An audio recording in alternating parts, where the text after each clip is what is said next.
So this is one of those movies that has multiple different stories in it. I've always liked those. Did not expect that originally. So we got these people going to a funeral home. They don't want to go there. One guy is perfectly fine with it. The other two aren't, though. They're just definitely hesitant. But they all end up going in there. First tale is about a cop that's working with these racist cops, which is basically all cops. And the cops, they beat the shit out of and almost kill a guy. He finally looks up from looking up his license and registration while in the car and realizes what they're doing to him, and he tries to stop them. They tell him they're going to take the guy to the hospital, and he believes them, but really they just overdose him on drugs and kill him. We cut to a year later, and he's quit the force. He feels bad because he could have stopped that. And the spirit of the guy that got killed, brings him to go kill these people. Um, so the spirit kills all these douchebag cops. The third cop that gets killed has a very brutal death. And I did like how, even though they were all clearly pieces of shit and all deserved to die, they all had different personalities. Like, they all had different morals. Even though they have terrible morals, they had different morals. Like, one guy did not want to piss on the grave, even though he was the one to throw the first punch on the poor guy. He was the first guy to try and beat the shit out of the black guy that had no reason to beat him up other than the fact he didn't like what he was saying. But we see that he has his own morals, but they all get killed in brutal ways. Um, then the final cop that had basically let this happen, um, he goes crazy and gets institutionalized in a mental asylum, which I thought was kind of stupid because we're in a funeral home. He's supposed to be dead, so what killed him? Why is the most recent thing we see with him being institutionalized kind of stupid? Um, the next one, I like how it's kind of, a bit of a plot twist. We had just seen some dude come back from the dead. And the next story is about how this poor kid is being attacked and he has bruises and his arm is hurt. He has all these markings on his body and he's telling people that a monster is hurting him and nobody believes him. So you would think that this story is going in the way, well, it's an actual monster attacking him.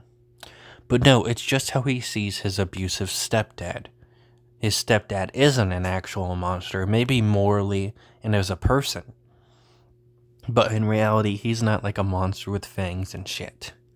I like how they purposely lead you in the wrong direction. They make you think this dude's probably an actual monster. But it's not. Because you had watched the first story, you had seen a dude come back from the dead and kill cops. You would think that an actual monster was attacking him, but it doesn't go that way. He kills his dad in a very brutal way by tearing up a piece of paper that he had drawn him on, and then they just put him on the stove and set him ablaze. It's fucking awesome. Then the next one has a actual horror character in it. The actor that played the dentist in the Dentist duology, which if you don't know what that means, it means he only got two movies instead of a trilogy. Um, he plays a racist guy, and it's subtle at first if you don't know the stereotypes against the black community. Like, he talks about food stamps and shit like that at first, but the racism is very clearly there not too long after that scene. Um, with us finding out that he had bought a plantation, him being more southern, him being a former KKK leader and trying to run for, I think it was mayor. Um, and he has a black guy working with him that's trying to make his reputation better. It's just an insane thing to see, but that is something that unfortunately happens every now and then. You know, the black community helping a community that hurts them because they value money more. Um, it's not something that happens very often, but I appreciate that this movie wasn't just racism bad. Um, if it was like a full on movie about racism being bad, that is a good way to go. But when it's a movie that, separates multiple stories and we're learning about multiple stories, I don't think every story should be about racism. So I like how the first story was about racism, the second story was about abuse, and so on and so on. I appreciate that. Um, so of course he gets his comeuppance and gets absolutely murdered by some voodoo dolls that had the souls of slaves in it, and they just tear the fucker to shreds. He deserved every bit of that. Um, I did think it was a little goofy, some of the stuff he would say. Like, he kind of said the word piglet, but with the N word in it. Um, and he said that a lot. um, once we get down to the end of the story when he's about to be killed.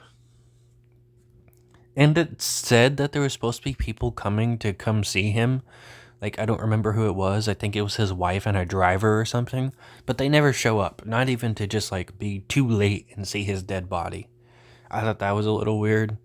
Um, it was just kind of a random thing to throw in since literally nothing happens with it.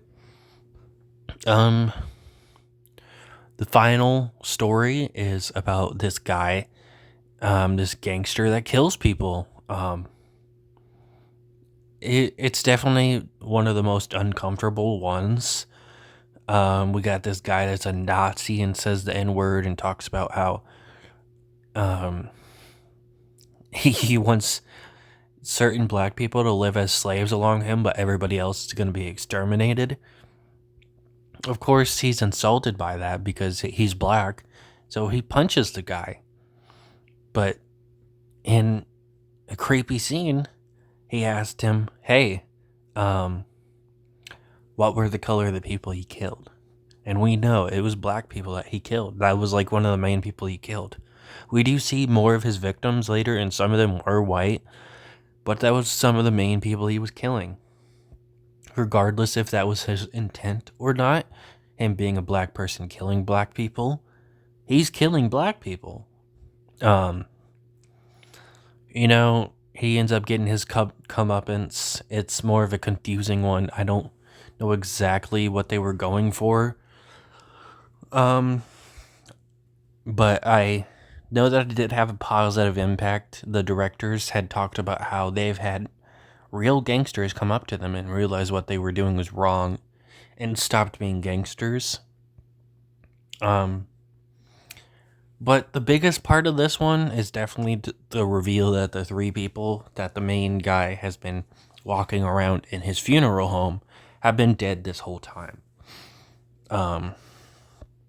So yeah, that's a pretty crazy reveal, but it was a little obvious because we see exact number of them coming out. Like, there's three people that come out during one of the tales, shoot this guy, their voices are disguised, and when they get shot, and when we see them, they're just never clear. Their faces are never clear. Why would you hide them so much? It just felt like a pretty typical plot twist. And the movie ends with them realizing that they've been dead this whole time. Pretty crazy ending. I really like this movie. There's a sequel and a third movie, but as far as I know, they're not really streaming on anything. This is currently streaming on Peacock if you want to watch it, though.